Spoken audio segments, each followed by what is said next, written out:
Hello friend, मैं हूं हर्ष धवन, आपका करियर गुरु और इंटरनेशनल बिजनेस ट्रेनर। दोस्तों, हमारी एक सीरीज चल रही है लर्न इंपोर्ट एक्सपोर्ट बिजनेस। तो अगर आप इंपोर्ट एक्सपोर्ट बिजनेस सीखना चाहते हैं तो स्टेप बाय स्टेप ये सीरीज जरूर देखें।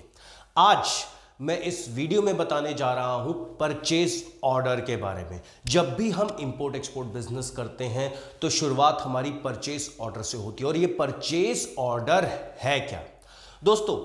मान के चलिए आपकी किसी बायर के साथ डील हो रही है, आपकी बातचीत चल रही है, आपने उसको कोटेशन भेजी कि यार ये देखो, अगर सपोज करो कोई बायर आपको आम का ऑर्डर दे रहा है, कोई बायर आपको किसी भी प्रोडक्ट का ऑर्डर दे रहा है, गारमेंट का ऑर्डर दे रहा है, शूज का ऑर्डर दे रहा है, किसी भी प्रोडक्ट का ऑर्डर दे रहा है, तो ऑब्वियसली वो आपसे प्राइस कोटेशन मांगेगा। अब आपने उसे प्राइस कोटेशन दिया।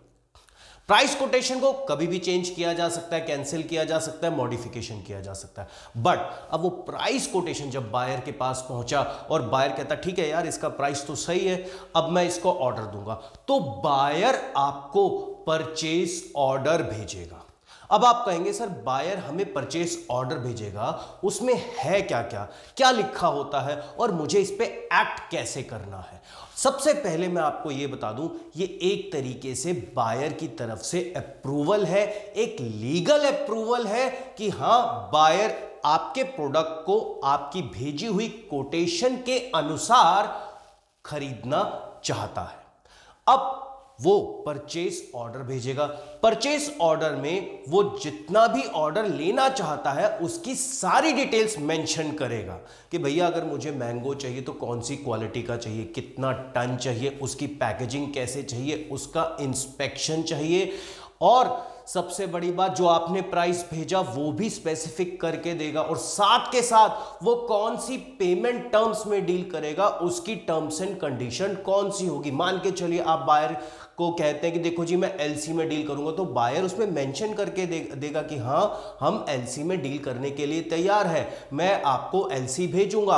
आपने उस बायर से बोला जी मैं तो इररेवोकेबल एलसी में काम करूंगा, तो बायर उसमें भी ये मेंशन करके देगा कि हां, मैं इररेवोकेबल एलसी इस डेट तक लगभग भेजूंगा। साथ के साथ ये परचेज ऑर्डर पे एक चीज और होती है, एक होता है डेट ऑफ ऑर्डर कि हाँ यार आज मैंने परचेज ऑर्डर भेजा, उसका डेट है। एक होता है डेट ऑफ एक्सपायरी, जो आपको चेक करना है, क्योंकि बायर ये कहता है कि अगर आपकी तरफ से कोई कंफर्मेशन नहीं मिला, आपने परचेज ऑर्डर तो ले लिया और अब आप माल सप्लाई नहीं कर पा रहे, या आपका बीच में किसी भी तरीके से कम्युनिकेशन गैप आ गया बायर के साथ, तो उस परचेज ऑर्डर में डेट ऑफ एक्सपायरी भी लिखी होती है। तो ये चीजें आपको ध्यान में रखनी है। साथ के साथ सारी शिपिंग डिटेल्स भी उसके अंदर लिखी हुई होगी कि बायर को कैसे शिपिंग करनी है आपको। जैसे फॉर एग्जांपल बायर कहता है जी इनको टर्म्स एफओबी में काम करूंगा, या फिर मैं सीआईएफ में काम करूंगा, या सीएफआर में लूंगा। तो ये सारी चीजें, जिसे कहते हैं ना एक ट्रांसपेरेंसी, बिल्कुल क्लियर कट बोलना, बिल्कुल क्लियर कट लिख के देना, रिटर्न में सब चीज मेंशन हो। दोस्तों, एक चीज और ध्यान में रखिएगा, परचेज ऑर्डर को शॉर्ट फॉर्म में पीओबी कहते हैं।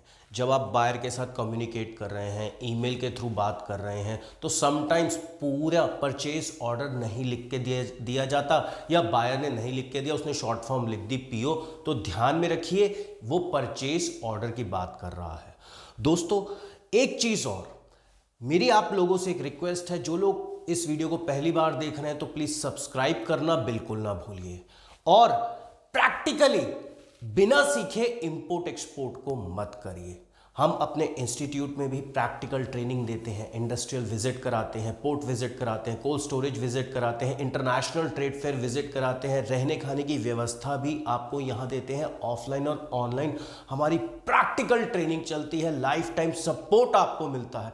तो ये सारी चीज़ें हम ट्रेनिंग के दौरान आपको प्रोवाइड कराते हैं। अब अगर आप बिना सीखे करने जाएंगे तो ये छोटी छोटी बात से ना डील कैंसिल हो जाती है। बायर को समझ आता है कि आप एक बिगनर है। मान के चलिए आज आप बायर के साथ बात कर रहे हैं और उसके बाद उसने परचेज ऑर्डर भेजने की बात की और आपको यही नहीं पता था कि परचेज ऑर्डर होता क्या। अब आप किसी कंसल्टेंट के पास जाएंगे, कोई वीडियो देखेंगे, किसी सीए के पास जाएंगे। इस दौरान सीखने और समझने में समय लगेगा और उस समय तक बायर वेट नहीं करता। ऑब्वियसली वो किसी और से कॉन्टैक्ट बनाएगा और किसी और से प्रोडक्ट खरीद लेगा। और फिर प्रॉब्लम क्या होती है कि बायर को ढूंढा कैसे जाता है, यार बायर रिस्पॉन्स नहीं कर रहा। तो ये सारी चीज़ें समझिए। इंपोर्ट एक्सपोर्ट बिजनेस बहुत ही आसान है। आसान तरीके से सीखने के लिए, सरल भाषा में समझने के लिए याद रखिए एक्सपोर्ट एक्सपर्ट्स ग्लोबल तो आना पड़ेगा। हमारा टेलीग्राम पे भी चैनल है, आप उसको भी ज्वाइन कर सकते हैं और डायरेक्ट मुझसे क्वेश्चन पूछ सकते हैं टेलीग्राम चैनल के थ्रू। तो दोस्तों इस वीडियो में इतना ही। अगर वीडियो अच्छा लगा तो लाइक करिए और शेयर जरूर करिए। मिलता हूं अगले वीडियो में, तब तक के लिए जय हिंद।